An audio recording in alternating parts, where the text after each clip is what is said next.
Bonjour à vous tous.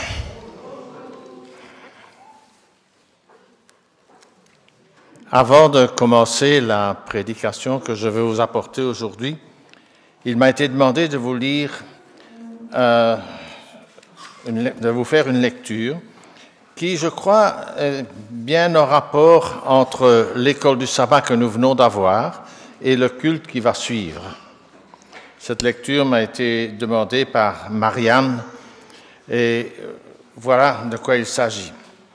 Le titre de cette lecture, c'est « Les gens sont des cadeaux ».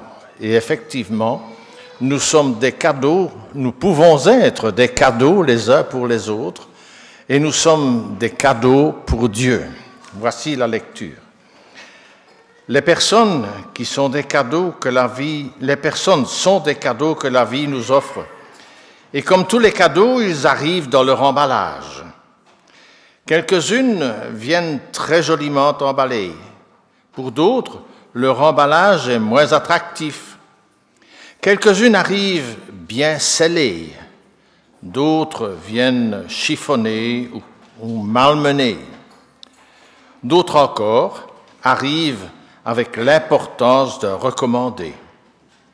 Mais l'emballage n'est pas le cadeau lui-même. Il est très important de s'en rendre compte pour ne pas juger le contenu d'après le contenant. Quelquefois, le cadeau s'ouvre avec facilité. Par contre, d'autres fois, on a besoin d'autres personnes pour l'ouvrir. C'est peut-être parce que le cadeau a peur, parce qu'il a été blessé et qu'il ne veut pas l'être à nouveau. Il se peut aussi qu'il ait été déjà ouvert puis jeté. Peut-être se sent-il alors plus comme une chose que comme un être humain. Moi, je suis une personne, et comme toutes les autres personnes, je suis aussi un cadeau. Je possède une bonté qui m'appartient, et malgré tout, j'ai parfois peur de regarder dans mon emballage, peut-être parce que je crains de me décevoir. Peut-être parce que je n'ai pas assez confiance dans ce qu'il y a en moi, ou peut-être parce qu'en réalité, je n'ai jamais su accepter le cadeau que je suis. Chaque rencontre et communication entre personnes est un échange de cadeaux. Mon cadeau, c'est moi ton cadeau.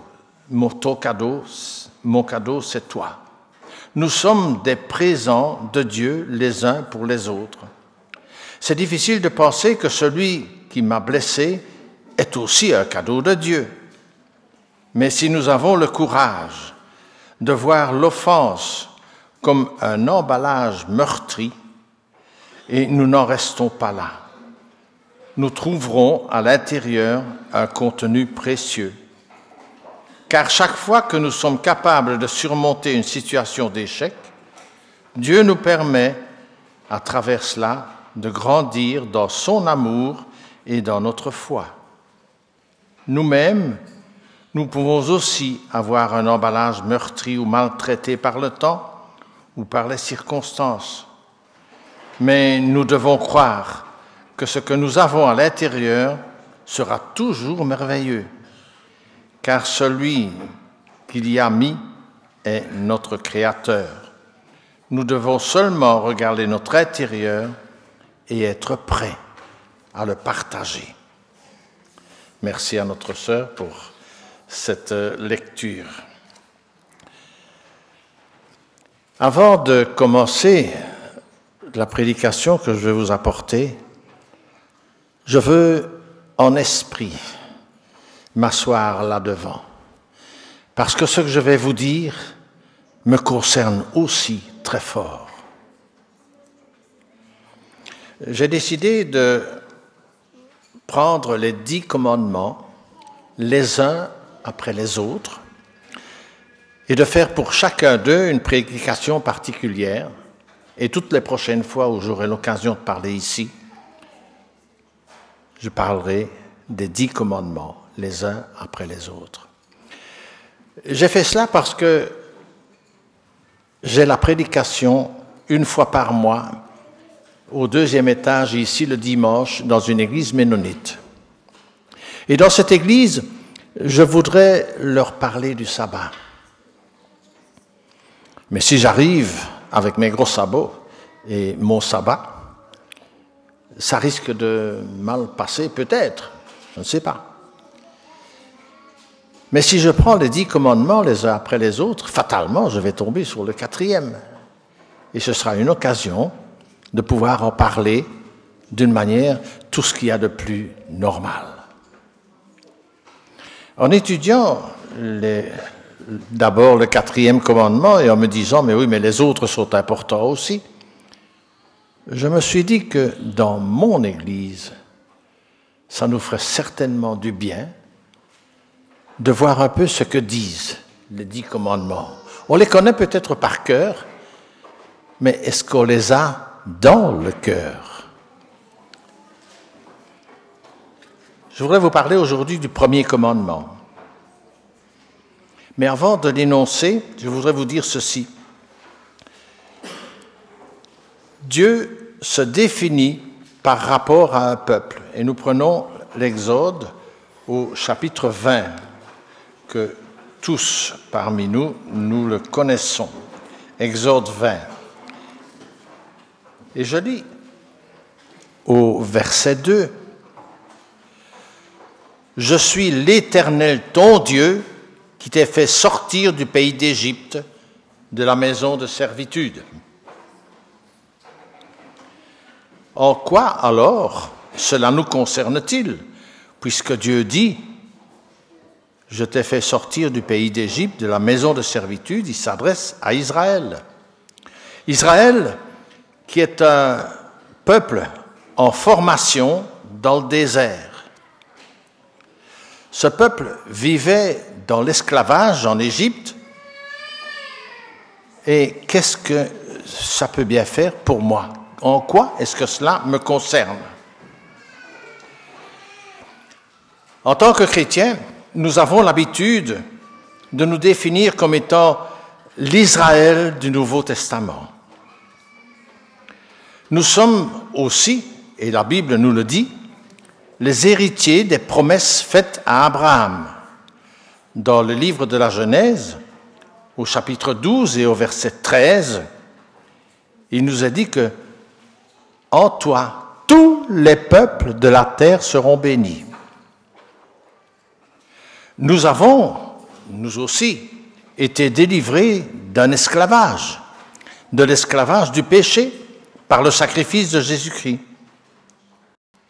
C'est pourquoi nous pouvons dire que ce commandement, ces 10 commandements, s'adressent aussi à nous. En Matthieu, au chapitre 5 et au verset 17, nous pouvons lire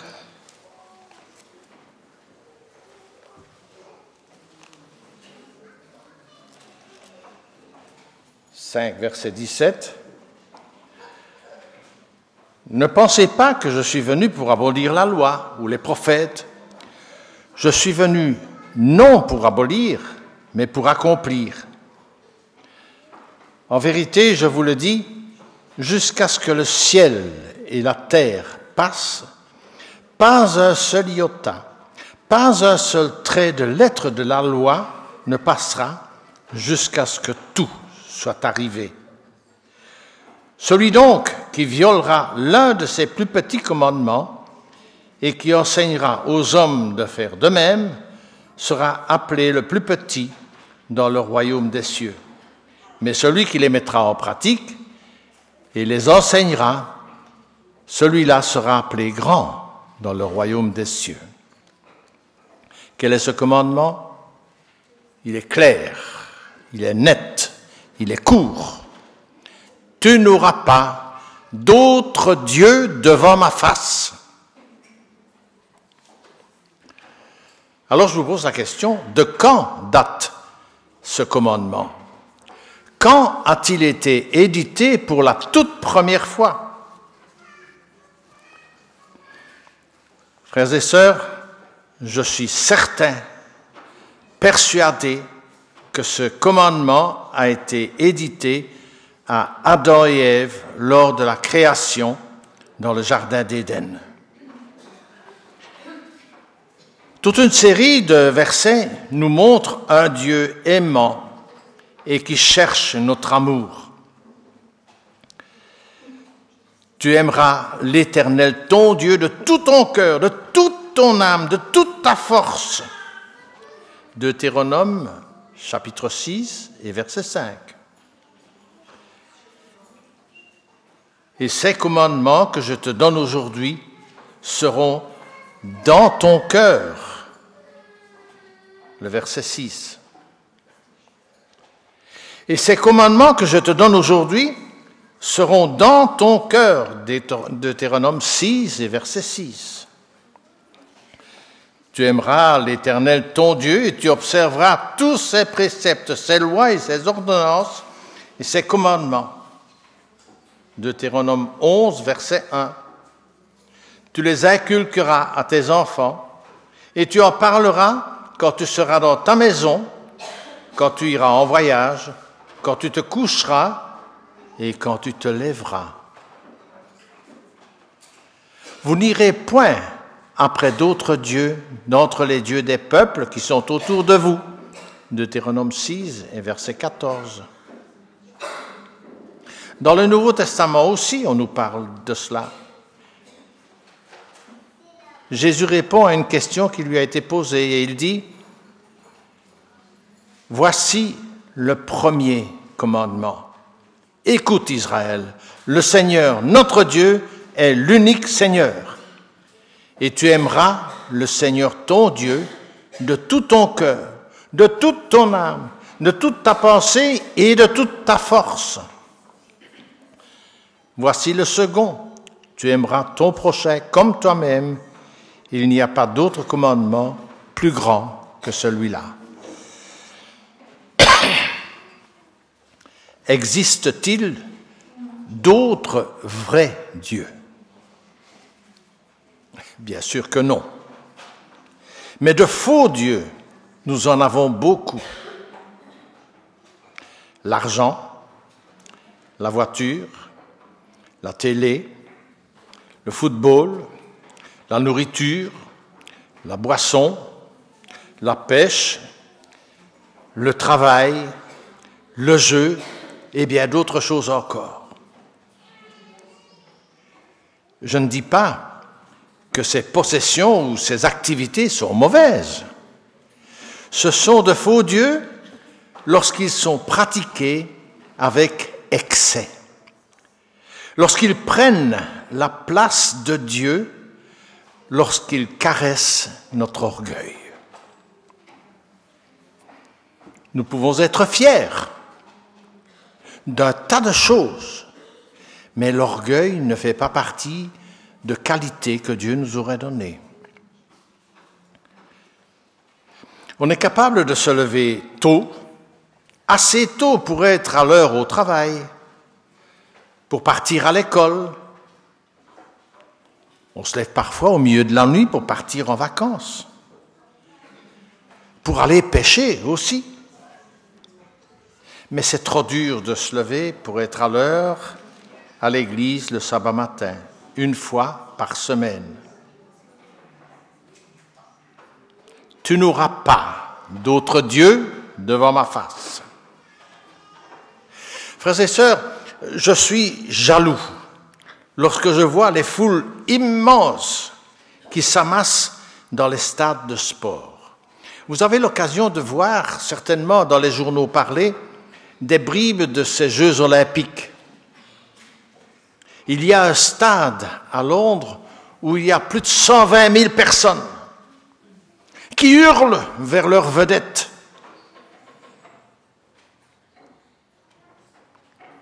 Malheureusement, ces vedettes sont parfois des drogués.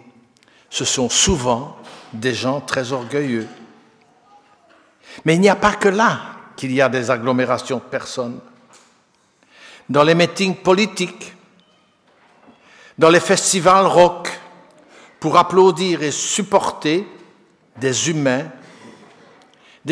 qui, peut-être encore plus dans ces festivals qu'ailleurs, sont des drogués et souvent des personnes orgueilleuses. Tu n'auras pas d'autre Dieu devant ma face. Des milliers de personnes dépensent des sommes folles pour suivre les détails et la vie souvent dépravée de leurs vedettes. Pour Dieu, on n'a pas le temps ni les moyens, on manque aussi d'enthousiasme. Les vedettes humaines soulèvent des foules enthousiastes pour Dieu qui nous a sauvés en donnant sa vie pour nous. On ne s'engage pas, ou si peu. On n'a ni le temps, ni les moyens. Peut-être avons-nous quand même un peu oublié que Dieu nous aime profondément, au point qu'il a donné sa vie. Il s'est donné lui-même pour nous sauver, pour nous donner une vie éternelle. Pour des vedettes qui nous méprisent, nous disposons de temps et d'argent. Et pourtant, tu n'auras pas d'autre Dieu devant ma face. On entend dire très souvent, « Ah, j'adore celui-ci, j'adore cela. » Et on adore des tas de choses. Malheureusement, c'est souvent vrai.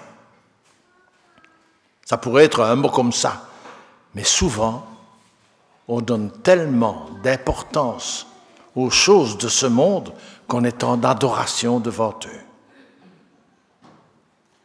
On néglige les choses les plus importantes de la vie pour satisfaire nos passions.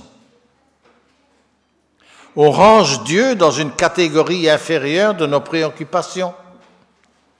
On a du temps et de l'argent pour aller voir des matchs de foot, mais on n'a pas le temps de prier, de lire ou d'étudier la Bible. On s'est dépensé beaucoup d'argent pour des abonnements de toutes sortes de revues. Des revues sur les clubs de sport. On s'est dépensé beaucoup d'argent pour partir en vacances très loin, pour des gadgets informatiques, pour de grands repas de fête, mais on néglige de rendre à Dieu la dîme qui lui revient, de lui rendre le culte auquel lui, il a droit. Tu n'auras pas d'autre Dieu devant ma face. Pour pouvoir respecter l'ordre de Dieu, nous devons apprendre à le connaître. Nous devons apprendre à aimer Dieu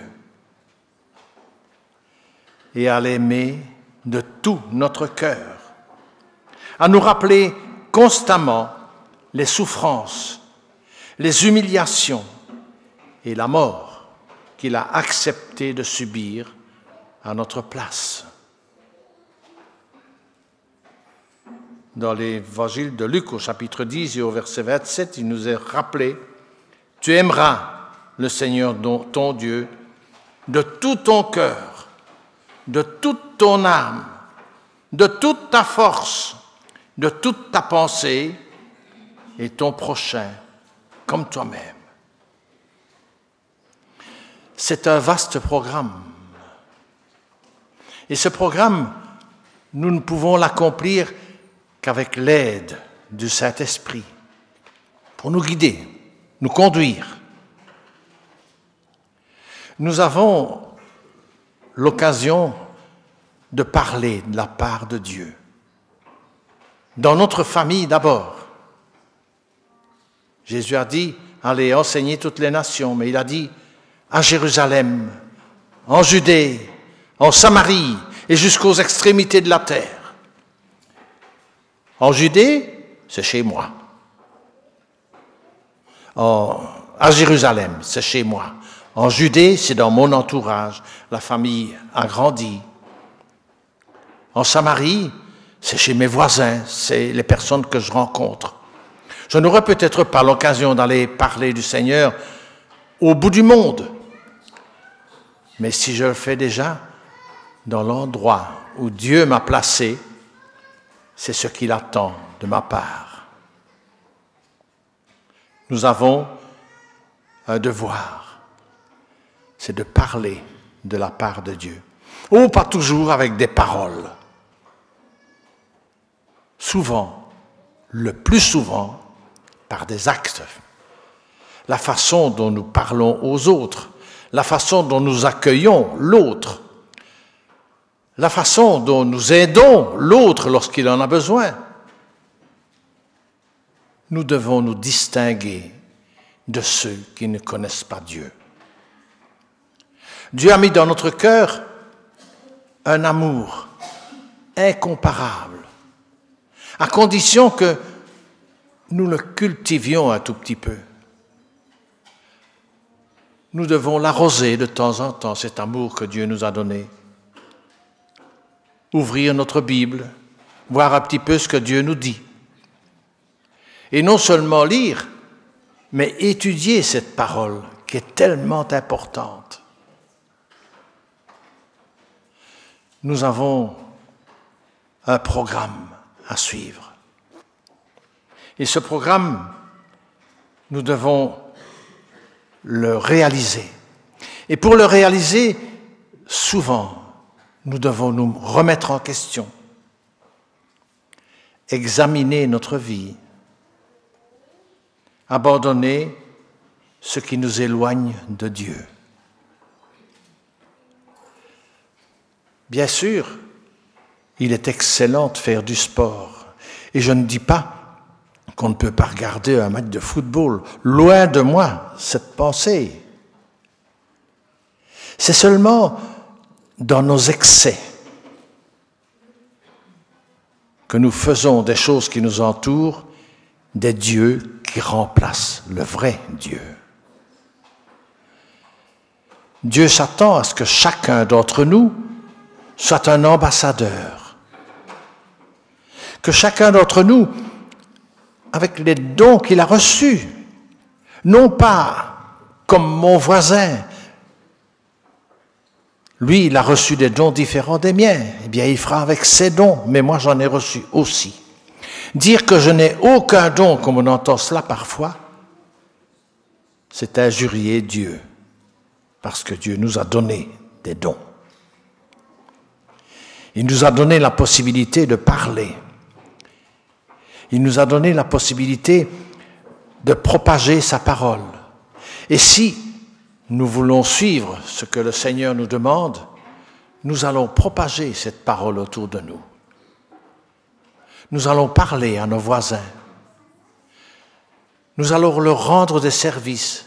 Nous allons nous faire dans le monde qui nous entoure des amitiés. Jésus a dit, « Je vous envoie comme des brebis au milieu des loups. » C'est vrai. Mais il a dit aussi, « Je vous envoie dans le monde, mais vous n'êtes pas du monde. » Nous aurons des difficultés, c'est évident. Nous ne serons pas compris par tout le monde. Tout le monde n'acceptera pas ce que nous sommes, ce que nous faisons, où nous allons. Mais le message, nous avons à le donner aux autres. Nous avons à le propager autour de nous. Le Seigneur s'attend à ce que nous soyons des serviteurs fidèles. Des serviteurs qui apprécient le don qu'il nous a fait. Des serviteurs qui voudraient voir leurs frères et sœurs humains participer avec eux à la rencontre du Seigneur. Malheureusement, nous le savons, tous les humains ne seront pas là pour cette rencontre. Mes frères et sœurs, si nous faisons notre travail tel que le Seigneur le demande, nous amènerons quand même quelques personnes à venir écouter ce que Dieu a à dire pour eux. L'étude de la parole, le sabbat matin, est une chose très importante. Et je suis peiné de voir qu'il y a si peu de monde à nos écoles du sabbat. Notre peuple ici, et non seulement ici, mais dans plusieurs pays de l'Ouest, nos peuples ont tellement facile qu'ils n'ont plus besoin de Dieu. Je vois que dans les communautés qui nous viennent de l'étranger et qui s'implantent ici, eh bien, venez à 2h30 cet après-midi. Venez ici à 2h30 cet après-midi et venez voir. Vous allez voir l'église roumaine pour son école de sabbat. C'est plein, c'est bourré, c'est rempli. Ils viennent pour étudier la parole de Dieu. Je vois que dans nos églises de différentes langues, c'est un peu la même chose. Si vous venez à l'église hispanique, l'église est remplie. Chez les Portugais, il y a beaucoup de monde. Chez les Africains, il y a beaucoup de monde. Chez nous, il y en a beaucoup, beaucoup moins. Je serais tellement heureux que les Bruxellois reviennent dans l'église de Bruxelles. Et c'est à eux d'abord que nous avons à apporter la parole de Dieu. Nous le faisons si peu.